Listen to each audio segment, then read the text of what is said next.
Hello everyone. Good morning. um, we grew up as quite responsible people. I don't think quite. Very, very responsible. Goody Two Shoes comes to mind. Yes. But all that being said, buying in to a general mindset that that one has to be responsible. You have to work hard, you have to get a good job, you have to take care of family with everything that entails, and you have to make provision for any emergency and also for old age. And so that was the big picture, and we bought into that.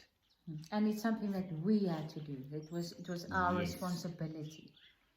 Yeah. Yeah. So you have to apply yourself, and somehow it also meant that you had to work hard.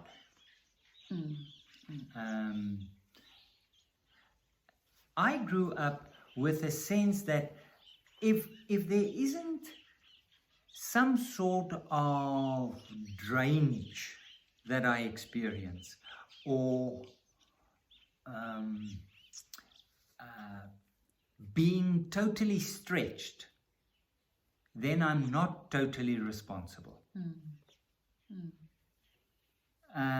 I can do more. Yeah, there's always more. There's More more. that you can do, more that you can achieve, Yes, or should. yes. Should. So even if it wasn't a conscious decision or a motto of mine, to a large degree, it implies being driven. Yeah, and I think it would also then include the world and how we would use the world to do all those things. Yes. So there was very strongly in my upbringing a sense that we are put in charge of the world, so the world is under our command more than our care, and that it's there for us to use, and it's in any way just something that we have to get through on our way to heaven. So there wasn't much respect or really paying much attention to the environment. It was just all for the taking, really. So it was a sort of a worldview of the human being in the center and everything there for our Use. and our, to accomplish the things that we felt that was important to accomplish. Yeah, and we decide what to use, how to use it, what how to much. discard. Yeah. But also a life that held a sense of emptiness, A big void. a void, a longing for more. Yeah. And I think also important maybe to notice is that we sort of separated the physical, the material world from the spiritual. Yes. So it was almost like, I think it's Richard Rohr that talks of the God of the gaps. Yes. So God was there, He created everything, but He was sort of, we had to do our thing, and if we didn't have a solution or were in a corner, we could call God into that situation. But for the rest, we on our own. We have to make ends meet, and we have to do this. Yeah. Do this life. Yeah. So it's a very separate feeling of physical life, material life, and God on the other hand. And you describing it that way, it's also a life where isolation is a very strong feeling. To a large degree, you're on your own. You're busy with this, and you have to... And a separateness. A separateness. A separateness in terms of, I have to make ends meet for what belongs to me. Mm. Whatever that means in terms of you or the bigger world around me, I have to use what I have to use. Yeah. So competition is also Yes. a big factor there, eh? Yeah, so my reality might not be your reality. What I need might include that I step on you. Yes. But that's my reality, so I have to do that because that's what And we described that lifestyle with reality. Yes, we very said much so. That is the reality. Yeah, that is what I have to. The lens. That's the lens that we're looking through, and that's what we see. That's what we experience from day to day. That's what we taught, or because I think it's not it's a unconscious perspective on life that develops over time, and in our culture, in our religion. It's just something that grows in us, that comes with being where we are and where we grew up, when we were born. And that being a worldview, the way we perceive the world and reality, it implies that with that being a lens, we don't see things as they are, we see things as we are. Because it colors things. So reality, to a large degree, is how we perceive it. Yeah, how we personally perceive it. Yes. Yeah. Because how we perceive it, how we approach it, determines our lifestyle. Yes. Yeah. And coming from that background, this life of extremely responsible, hardworking, taking everything very seriously, in competition with other people on this same journey and exploiting things, then gradually almost discovering another way of looking at things. I think again something growing unconsciously as we started moving more into the contemplative spirituality. And we're opening up. But it also grew out of a sense of dissatisfaction. Yes, and trying to address the void that we were feeling. Yeah. Yeah, definitely. Because we could no longer connect the dots. There were too many crack lines. Things didn't make sense. Why spend time on things that in the end didn't satisfy us, didn't fulfill us? And that really felt like the rat race. Yes. The just being on the treadmill and going nowhere. Yeah. There had to be more. And it was difficult to discover another way of looking at things, because in the first place, on a very personal level, it's counterintuitive. Yeah, the ego really gets very anxious. Because the ego wants to be responsible. Yes. The ego wants to achieve things. Wants to know. Wants to control. Be sure, wants to control. Yeah. So that lifestyle plays in beautifully with the ego structure and everything that the ego focuses on. So on a personal level, it's counterintuitive, but it's also countercultural.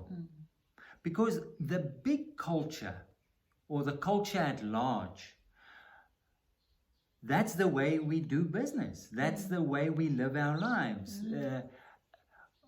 That's the yardsticks that we apply to say we're successful, we've achieved things, all of that. So when you have then this sense of dissatisfaction, the void, and you start looking at another way of looking at things, it is to a large extent going against the stream.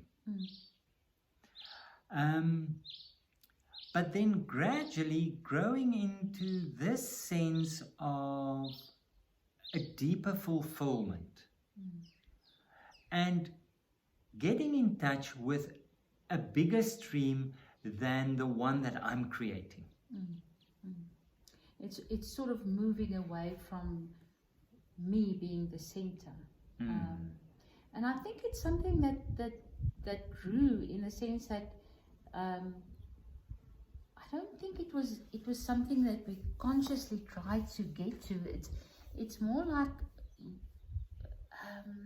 coming to the realization that we are a very small part in a very big whole. It's like truly not God being there and us being here, but we being in God.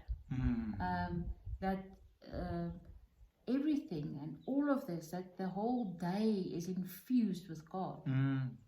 So everything, it's no longer something that I can disregard or not respect, because it's telling me something of God. I remember it being such a realization for me to think that, but everything that was created was created to manifest something of God, to tell me something of God, to show me something, to provide for me. And in that regard, it deserves my not just my awe, but my respect and my taking care of it.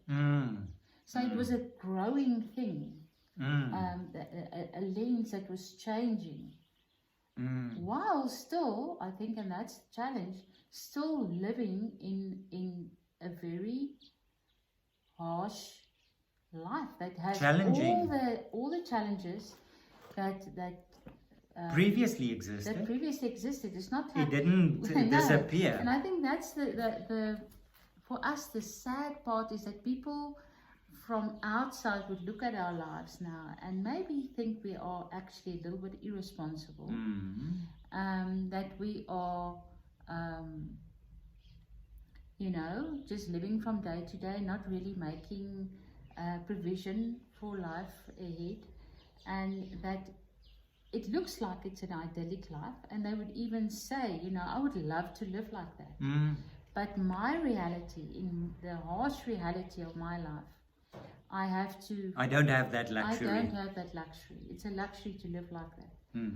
And us sitting on this side and being a little bit at a loss for words as how to put across that this is everything but easy.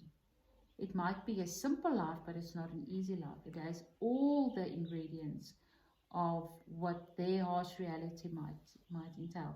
But then really needing to put it to words, to show it as an alternative.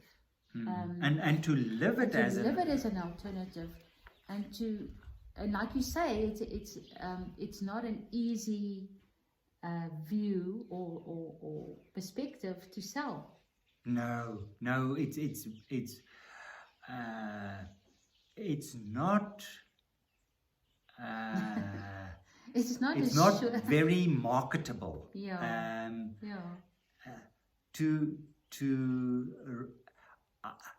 If I were running a advertising business, as one of the biggest challenges to students or young people coming to work, I would say, write me an ad for the contemplative life. Sell it to people. Sell it to people. That would be a good one. Sell it to people, because, so why do we live it? Why do we live this? If we really look at it, there's a lot of liminal space. Yes. There's a lot of unsurety. There's a lot of chaos. So all the things that the ego are scared of. Yes. So what makes it worth it? What makes it worth it for us, so that we want to sell it to people? Personally, living this life makes me feel alive. It's adventurous, not in the sense of, oh, I would love to do this, but living from moment to moment, not trying to manipulate and control things, but living from moment to moment as things unfold, and in a life tapping into what God is doing, because God isn't separate, God is in all things. So almost follow this trend from moment to moment, and things opening up as part of this big adventure in ways that I never could have imagined if I were to plan them. Really a feeling of endless possibilities. Yes. Of being a drop in the ocean, but a unique drop, but that drop. Yes. And also a feeling of not having to be the only solution. Yes. Not having to find the only solution, but allowing everything, whatever happens and opens up to show you the next step. Yeah. For me also it's that sense of really feeling alive. I think it's St. Irenaeus, that quote of his, the glory of God is man fully alive. Yes. And so and again, it's that whole thing of surrendering to this, Yes. of not forcing the river, of trusting, and it's all really difficult. Yeah. Sitting here, we're not saying this is an easy path. No. But we can say is we feel very alive. Yes. And I also think that feeling of the void or of the heaviness is not so strong in our lives. There's a lightness. There's a lightness of being. Yeah. It's so important that the matter of lightness, because it feels as if the other way of operating is very much focused on problems and solving problems. And this takes a different stance. It's discovering beauty and seeing solutions. Yeah, that's very nicely put. Yeah. And what helps me immensely in that, and I can't underline it enough, is the fact that my contemplative practice helps me with that. To put it plainly, to waste time with God. To waste time with God. Because if you sit dead still for 20 minutes, not performing, not doing anything, Not planning, not worrying, not trying to impress God, just sitting quiet, being in the presence of God, that helps me to step into the stream of life. It really helps me. It brings a sort of a peacefulness. Yes. And a feeling of Groundedness. yeah. So for me, the contemplative practice is so important. And initially it is very frustrating, because coming from this highly active life, you say this is a waste of time. Nothing's happening. Nothing is happening. I want fireworks. I want results. And now you sit. And by sitting, we enter life to the fullest. That's basically. Now try to sell that. Yeah. Yeah. Let's sit a bit. Yes. Let's become quiet.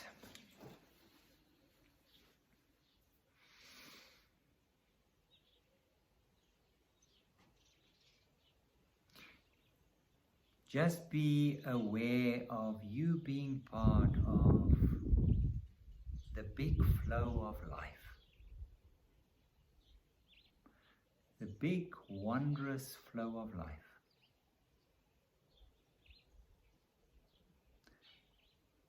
Where we don't have to carry all the responsibility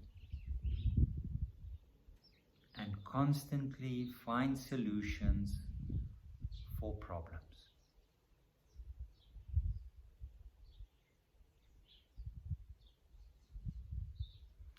A life where we discover God in all things. Amen. Have a lovely week, everyone. Thank you for watching. Keep well on that side. Bye-bye.